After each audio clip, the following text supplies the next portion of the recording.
حسبي ربي جل الله ما في قلبي غير الله نور محمد صلى الله لا إله إلا الله حسبي ربي جل الله ما في قلبي. آقا سجائے بیٹھے ہیں، بزم آقا سجائے بیٹھے ہیں، دل مدینہ بنائے بیٹھے ہیں. ان کی مرضی وہ آئے نہ آئے، ان کی مرضی وہ آئے نہ آئے، ہم تو بلکہ بچھائے بیٹھے ہیں. ان کی مرضی وہ آئے نہ آئے، ہم تو بلکہ بچھائے بیٹھے ہیں. اب تو خیرات ڈال دیجیے آقا، اب تو خیرات ڈال دیجیے آقا. کب سے جھولی پھیلائے بیٹھے ہیں، کب سے جھولی پھیلائے بیٹھے ہیں. اب میں خطاب یہ دعوت دیتا ہوں ملتمس حافظ محمد ذیشان کو، وہ آئے اور اپنی پیاری آواز سے خطاب فرمائیں. ان کے آنے سے خبرداروں کا استقبال کیجیے. نعرہ تکبیر، نعرہ تکبیر، نعرہ رسالت، نعرہ رسالت، نعرہ حیدری، بزم غوثیہ. تاجدار ختم نبوت، تاجدار ختم نبوت، تاجدار ختم نبوت. من سب نبی جان، من سب نبی جان، من سب نبی جان، نعرہ حیدری. الحمدللہ الحمدللہ رب العالمین والصلاة والسلام على سید الانبیاء والمرسلین. اما بعد فاعوذ باللہ من الشیطان الرجیم. بسم اللہ الرحمن الرحیم. وبالوالدین احسانا. آمنت باللہ صدق اللہ العظیم. ان اللہ وملائکتہ یصلون علی النبی یا ایہا الذین آمنوا صلوا علیہ وسلموا تسلیما. الصلاة والسلام علیک یا سیدی یا رسول اللہ وعلی آلک واصحابک یا سیدی یا حبیب اللہ. الصلاة والسلام علیک یا رحمۃ للعالمین وعلى آلك وأصحابك يا سيدي يا نور من نور الله. بلغ الأولى بكماله كشف الدجى بجماله حسنت جميع خصاله صلوا عليه وآله. مختصر سی حمد و ثنا کے بعد واجب القدر دوستوں اور بھائیوں، جیسے کہ آپ کے علم میں ہے کہ میں نے قرآن مجید میں سے ایک آیت کا کچھ حصہ پڑھنے کا شرف حاصل کیا، جس میں اللہ تعالیٰ ارشاد فرماتا ہے کہ وَبِالْوَالِدَيْنِ احسانا، اپنے والدین کے ساتھ احسان کرو. ایک حدیث میں آتا ہے کہ حضرت عبداللہ بن مسعود رضی اللہ تعالیٰ عنہ فرماتے ہیں کہ میں حضور علیہ السلام سے دریافت کیا کہ یا رسول اللہ صلی اللہ تعالیٰ علیہ وسلم، اللہ تعالیٰ کو کون سا عمل سب سے زیادہ پسند ہے؟ تو حضور علیہ السلام فرماتے ہیں کہ نماز کو وقت پر قائم کرو. میں نے عرض کیا پھر کون سا؟ تو حضور علیہ السلام فرماتے ہیں کہ اپنے والدین کے ساتھ احسان کرو. میں نے عرض کیا پھر کون سا؟ تو آپ علیہ السلام فرماتے ہیں کہ اللہ تعالیٰ کے راہ میں جہاد کرو.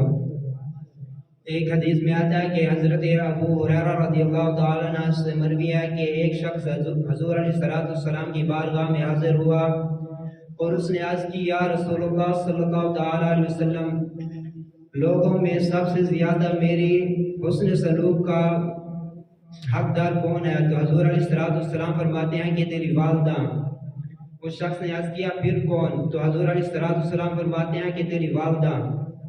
اس نے پھر عرض کیا کہ پھر کون؟ تو آپ علیہ السلام نے فرمایا تیری والدہ. اس نے دوبارہ عرض کیا کہ پھر کون؟ تو حضور علیہ السلام نے فرمایا تیرے والد ہیں. ایک اور حدیث میں آتا ہے کہ حضرت ابو ہریرہ رضی اللہ تعالیٰ عنہ فرماتے ہیں کہ حضور علیہ السلام نے فرمایا وہ شخص نہ خواب آلود ہو، وہ شخص خواب آلود ہو یعنی کہ وہ بار بار ذلت اور رسوائی کے شکار ہو۔ عرض کیا گیا یا رسول اللہ صلی اللہ تعالیٰ علیہ وسلم کون شخص؟ تو حضور علیہ السلام نے فرمایا وہ شخص جو اپنے والدین کو بڑھاپے کے عالم میں پائے اور ان کی خدمت کر کے جنت حاصل نہ کر سکے۔ ایک اور روایت میں آتا ہے کہ حضرت ابو امامہ رضی اللہ تعالیٰ عنہ فرماتے ہیں کہ ایک شخص حضور علیہ السلام کی بارگاہ میں حاضر ہوا، اس نے عرض کی یا رسول اللہ صلی اللہ تعالیٰ علیہ وسلم والدین کا اپنی اولاد پر کیا حق ہے؟ تو حضور علیہ السلام فرماتے ہیں کہ وہ تمہارے لیے جنت بھی ہے اور جہنم بھی ہے، یعنی کہ تم اگر ان کی خدمت کرو گے تو جنت میں جاؤ گے، اگر ان کی نافرمانی کرو گے تو جہنم کے مستحق ہو جاؤ گے۔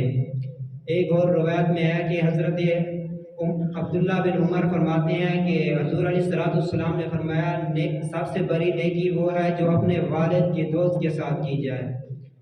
ایک روایت میں ہے کہ سب سے بڑی نیکی وہ ہے کہ اپنے والد کے وفات پا جانے کے بعد اپنے والد کے دوست کے ساتھ نیکی کی جائے۔ ایک اور حدیث میں ہے کہ حضرت جہمہ رضی اللہ تعالیٰ فرماتے ہیں کہ میں جہاد کے بارے میں حضور علیہ السلام سے مشورہ لینے کے لیے گیا تو حضور علیہ السلام نے فرمایا کیا تمہارے والدین زندہ ہیں؟ میں نے عرض کی جی ہاں۔ تو حضور علیہ السلام نے فرمایا جاؤ انہیں کے پاس، جنت ان کے قدموں کے تلے ہے۔ اللہ تعالیٰ سے دعا ہے کہ اللہ تعالیٰ ہمیں بھی اپنے والدین کے ساتھ احسان کرنے کی توفیق عطا فرمائے، ان کے ساتھ حسن سلوک کرنے کی توفیق عطا فرمائے۔ وآخر دعوانا الحمدللہ رب العالمین۔ چار یار نبی دے عاشق نہ کوئی جس سے چارہ ورگا، چار یار نبی دے عاشق نہ کوئی جس سے چارہ ورگا، نہ اس دھرتی پیدا کیتا انہاں جان سارا ورگا، نہ اس دھرتی پیدا کیتا انہاں جان سارا ورگا، نہ کوئی ہویا نہ کوئی ہو سی، نہ کوئی ہویا نہ کوئی ہو سی میرے نبی دیاں یارہ ورگا، اعظم شان صدیق کی پوچھنا ہے ایکو یار ہزارہ ورگا، اعظم شان صدیق کی پوچھنا ہے ایکو یار ہزارہ ورگا۔ اب میں خصوصی خطاب کی دعوت دیتا ہوں، ملتمس حافظ محمد شاہد کو وہ آئے اور اپنے اظہار سے خیالات سے منور فرمائے۔ ان کے آنے سے قبل نعرہ کے استقبال کیجئے، نعرہ تکبیر، نعرہ تکبیر، نعرہ رسالت، نعرہ رسالت، نعرہ حیدری، عزم غوثیہ، تاجدار ختم نبوت، تاجدار ختم نبوت، تاجدار ختم نبوت، من سب نبی جان، من سب نبی جان، من سب نبی جان، حافظ محمد شاہد۔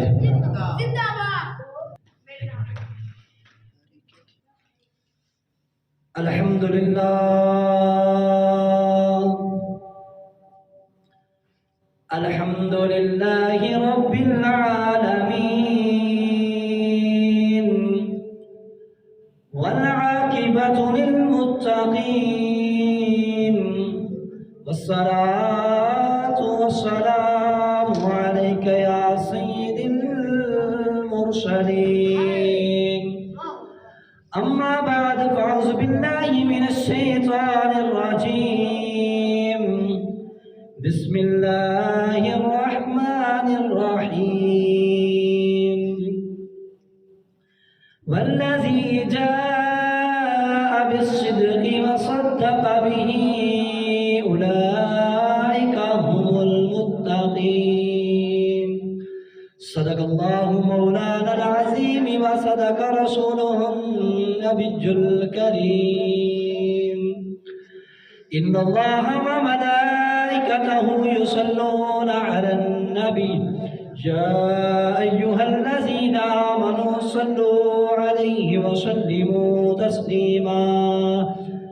اللهم صل على سيدنا ومولانا محمد محمد معدن الجود والكرم وعلى آله وصحابه أجمعين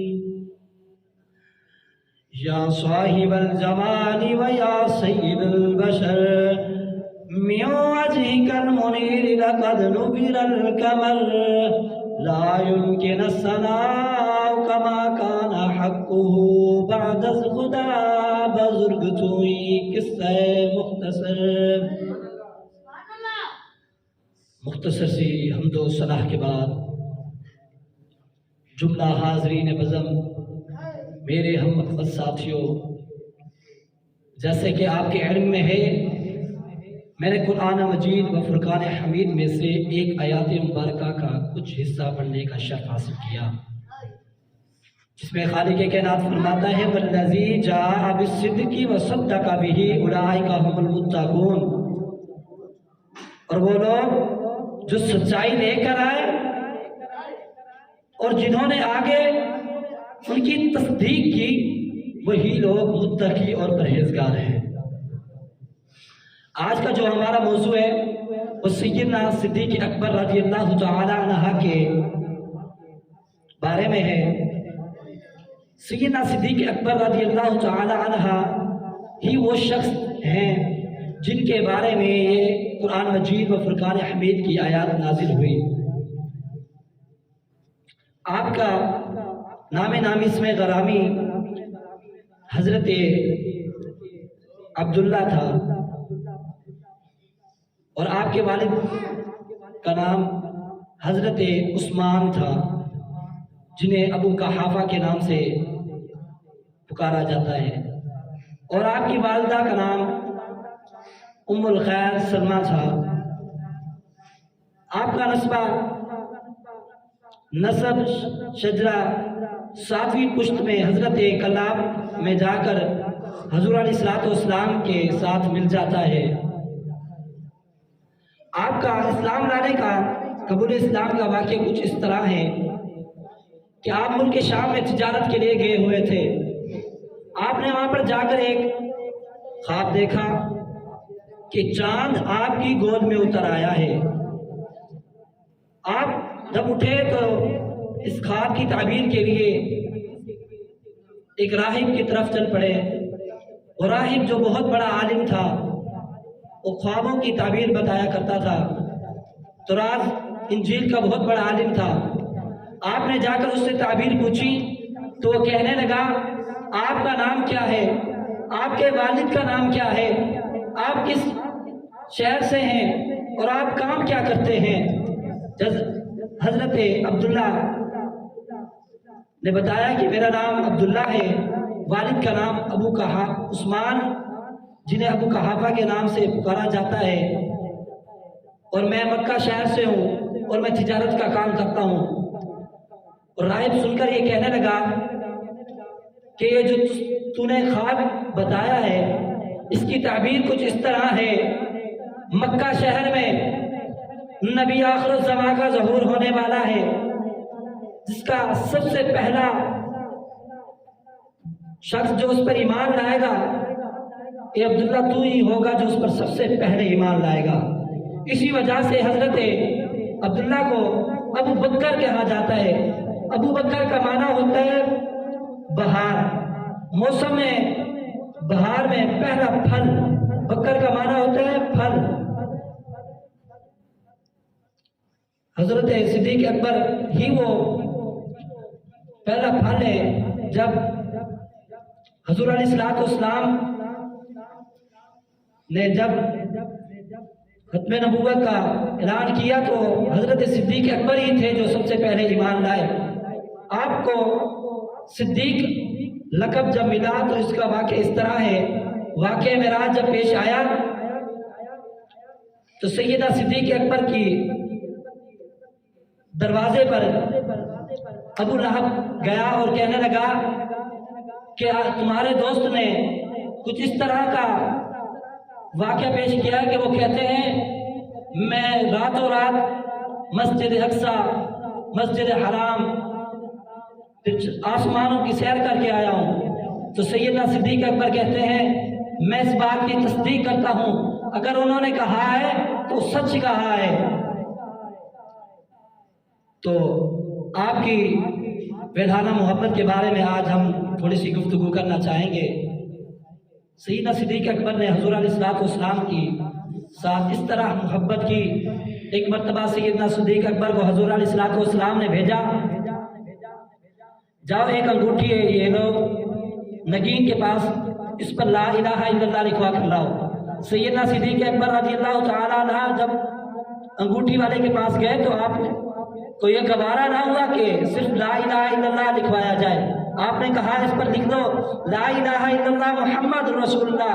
جب آپ یہ لکھوا کر لے کر آئے تو جب حضور علیہ السلام کی بارگاہ میں لائے تو اس انگوٹھی پر لا الہ الا اللہ محمد رسول اللہ ابو بکر صدیق لکھا ہوا تھا۔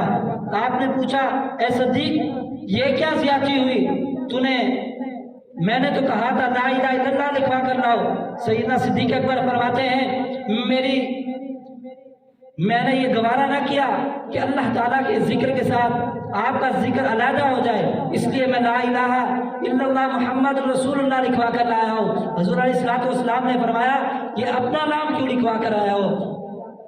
ابھی یہ بات چل رہی تھی کہ جبرائیل امین حاضر ہوئے، آ کر کہنے لگے یا رسول اللہ صلی اللہ علیہ وسلم، جب آپ کے غلام نگین کے پاس گئے تو اس نے یہ گوارا نہ کیا کہ خدا کے نام کے ساتھ آپ کا نام جدا کیا جائے، تو اس کو یہ گوارا نہ ہوا تو اس نے آپ کے نام خدا کے نام کے ساتھ لکھوا دیا۔ تو اللہ تبارک و تعالیٰ نے یہ گوارا نہ کیا کہ آپ کے نام کے ساتھ سیدنا صدیق اکبر کا نام اس میں گرامی علیحدہ ہوئے، اس لیے آقا علیہ السلام حضرت سیدنا صدیق اکبر کا نام ہم نے لکھوایا ہے خدا تعالیٰ کے حکم سے۔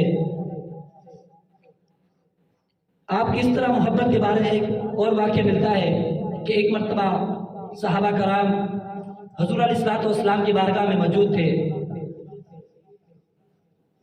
حضور علیہ السلام صحابہ کرام کو مخاطب کرتے ہوئے کہتے ہیں تمہاری دنیا میں مجھے صرف 3 چیزیں پسند ہیں۔ جب صحابہ کرام نے پوچھا تو آقا علیہ السلام نے فرمایا سب سے پہلے جو چیز مجھے پسند ہے وہ خوشبو ہے، دوسرے نمبر پر جو مجھے چیز پسند ہے وہ نیک خاتون ہے، تیسرے نمبر پر نماز جو میری آنکھوں کی ٹھنڈک ہے۔ تو سیدنا صدیق اکبر بھی موجود تھے، سنتے ہی آپ کہنے لگے یا رسول اللہ صلی اللہ علیہ وسلم مجھے بھی 3 چیزیں ہی پسند ہے۔ جب بندہ نیت اچھی کے ساتھ اظہار کرتا ہے، خلوص نیت، تو اللہ تبارک و تعالیٰ اسے پورا بھی کرتا ہے۔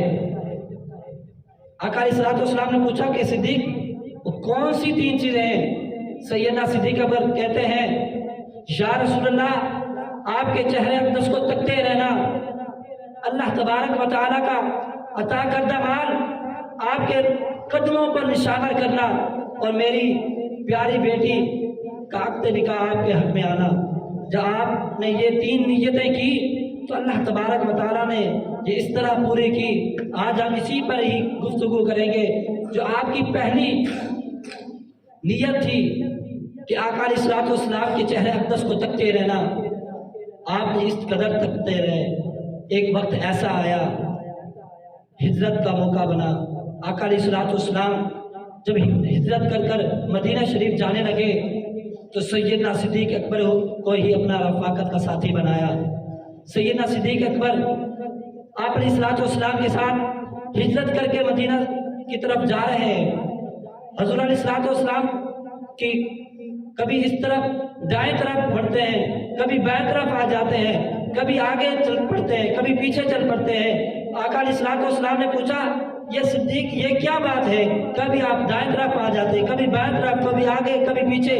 سیدنا صدیق اکبر کہتے ہیں یا رسول اللہ جب مجھے محسوس ہوتا ہے کہ کفار کہیں آپ کو دائیں طرف سے حملہ نہ کریں تو میں دائیں طرف ہو لے جاتا ہوں، کبھی بائیں طرف گمان کرتا ہوں تو بائیں طرف ہو جاتا ہوں، کبھی آگے کبھی پیچھے۔ یہی وجہ ہے کہ میں آپ کے آگے پیچھے چل رہا ہوتا ہوں۔ تو راستے میں آپ علیہ السلام کو سیدنا صدیق اکبر نے کندھوں پر اٹھا لیا۔ غار ثور جو ہے یہ بہت بڑے پہاڑ کی چوٹی پر ہے، تو سیدنا صدیق اکبر پہاڑ پر آقا علیہ الصلوۃ والسلام کو اپنے کندھوں پر اٹھا کر غار میں چلے۔ غار میں جب پہنچے تو عرض کرتے ہیں یا رسول اللہ آپ یہاں کو ٹھہرے، مجھے محسوس ہوتا ہے کہ یہ غار جو ہے بہت پرانی ہے، تو میں چاہتا ہوں کہ میں پہلے جاؤں اور جا کر اس کی صفائی کروں۔ سیدنا صدیق اکبر غار میں تشریف لے گئے، وہاں پر جا کر صاف کیا۔ اس غار میں بہت بڑے سانپ رہا کرتے تھے، اس غار میں بہت سوراخ تھے۔ سیدنا صدیق اکبر نے اپنی چادر مبارک پھاڑ کر سوراخوں کو بند کیا، پھر بھی ایک سوراخ رہ گیا، اس پر اپنی ایڑی مبارک رکھ کر حضور علیہ الصلوۃ والسلام کو کہا کہ آ جائے۔ حضور علیہ الصلوۃ والسلام جب غار میں تشریف لے گئے، آقا علیہ الصلوۃ والسلام نے فرمایا کہ اے صدیق میں تھکا ہوا ہوں، میں آرام کرنا چاہتا ہوں۔ سیدنا صدیق اکبر کہتے ہیں یا رسول اللہ میری جھولی حاضر ہے۔ سیدنا صدیق اکبر بیٹھے، اپنے پاؤں مبارک کو سوراخ پر رکھ لیا جو ایک سوراخ رہتا تھا، اور حضور علیہ الصلوۃ والسلام ان کی جھولی میں سر مبارک رکھ کر سو گئے۔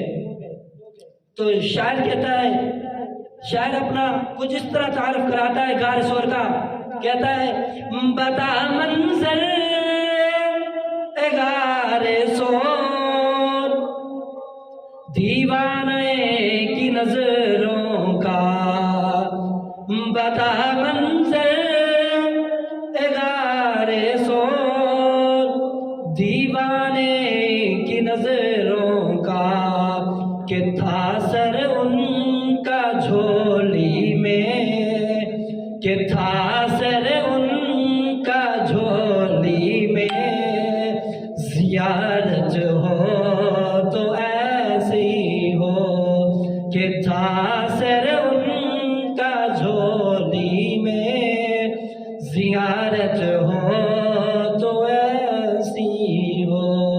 آپ کو وہ اعزاز حاصل ہوا جو آپ نے نیت کی تھی کہ آپ علیہ الصلوۃ والسلام کے چہرے اقدس کو تکتے رہنا۔ اللہ تبارک و تعالیٰ نے وہ موقع دیا جب اس وقت کوئی نہ تھا غار میں، سیدنا صدیق اکبر ہی تھے آپ کے چہرے اقدس کو تکنے والے۔ آپ نے جو دوسری نیت کی تھی کہ اللہ تبارک و تعالیٰ کا عطا کردہ مال آپ کے قدموں پر نشاور کرنا، ایک موقع ایسا آیا جب اسلام کو مال کی ضرورت پڑی تو آقا علیہ الصلوۃ والسلام نے اعلان کیا کہ آج دین کو مال کی ضرورت ہے، تو سب کا صحابہ کرام اپنے اپنے گھر سے مال لے کر آئے۔ سیدنا صدیق کے اکبر بھی مال لے کر آئے۔ عمر پاک کے بارے میں آتا ہے وہ بہت سارا مال لے کر آئے، ظاہراً بہت سارا مال تھا۔ جب آقا علیہ الصلوۃ والسلام کی بارگاہ میں آئے تو آقا علیہ الصلوۃ والسلام نے پوچھا اے عمر کتنا مال لے کر آئے ہو اور کتنا گھر والوں کے لیے چھوڑ کر آیا ہو؟ سیدنا عمر پاک فرماتے ہیں یا رسول اللہ آدھا مال لے کر آیا ہوں اور آدھا اپنے اہل و عیال کے لیے چھوڑ آیا ہوں۔ اتنے میں سیدنا صدیق اکبر بھی آ گئے۔ حضور علیہ الصلوۃ والسلام نے دیکھا چھوٹی سی گٹھلی ہے سر پر رکھی ہوئی ہے اور ٹاٹ کا لباس پہنا ہوا ہے، بٹن کانٹوں کے لگائے ہوئے ہیں۔ جب سیدنا صدیق اکبر حضور علیہ الصلوۃ والسلام کی بارگاہ میں آئے تو آقا علیہ الصلوۃ والسلام نے پوچھا اے صدیق گھر والوں کے لیے کیا چھوڑ کر آئے ہو؟ آقا علیہ الصلوۃ والسلام کو عرض کرنے لگے یا رسول اللہ دیواروں پر بھی ہاتھ مارتا رہا کہیں سوئی نہ رہ جائے، سارا مال لے کر آیا ہوں، گھر والوں کے لیے اللہ اور اس کے رسول کو چھوڑ کر آیا ہوں۔ شاعر کہتا ہے سب کچھ نثار کیتا چھٹی سوئی بھی نہیں، سب کچھ نثار کیتا چھٹی سوئی بھی نہیں، اسلام نو جدوں وی پئی ضرورت صدیق دی، اسلام نو جدوں وی پئی ضرورت صدیق دی۔ ابھی یہ بات چل ہی رہی تھی، سیدنا ابو بکر جو لباس پہنے ہوئے تھے اب اس طرف جبرائیل امی بھی حاضر ہوئے۔ آقا علیہ الصلوۃ والسلام نے دیکھا کہ سیدنا صدیق اکبر نے بھی جو لباس پہنا ہے تو جبرائیل امین نے بھی وہی لباس پہنا ہے۔ تو سیدنا صدیق اکبر کہتے ہیں یا رسول اللہ اپنے رب سے پوچھیں، میں نے سب کچھ آپ کے قدموں پر نشاور کر دیا ہے، اس حال میں وہ راضی ہے کہ نہیں؟ تو اس طرف جبرائیل امین آئے تو وہی لباس پہنا ہے جو سیدنا صدیق اکبر نے پہنا ہے، اور عرض کرتے ہیں یا رسول اللہ، اللہ تبارک و تعالی سلام بھیجتا ہے اور کہتے ہیں کہ سیدنا صدیق اکبر سے پوچھیں وہ بھی اس حال میں راضی ہیں کہ نہیں۔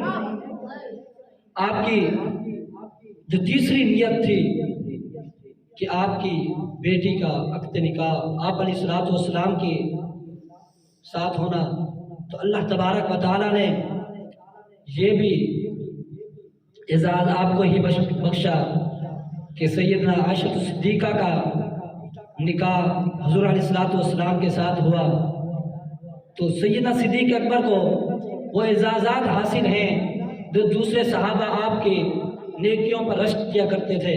سیدنا عمر پاک کے بارے میں آتا ہے، آپ نے ایک دن سیدنا صدیق اکبر کو کہا کہ بھائی میری ساری نیکیاں لے لو، ایک نیکی جو غار سور والی ہے وہ مجھے دے دیں۔ سیدنا صدیق اکبر فرماتے ہیں یہ اعزازات کسی کسی کے نصیب میں ہوتے ہیں، یہ اللہ تبارک و تعالیٰ نے مجھے بخشا ہے تو یہ میرا ہی ہے۔ اس لیے دعا ہے کہ اللہ تبارک و تعالیٰ ہم سب کو صحابہ کرام کے بتائے ہوئے راستے پر چلنے کی توفیق عطا فرمائے۔ وآخر دعوانا ان الحمد للہ رب العالمین۔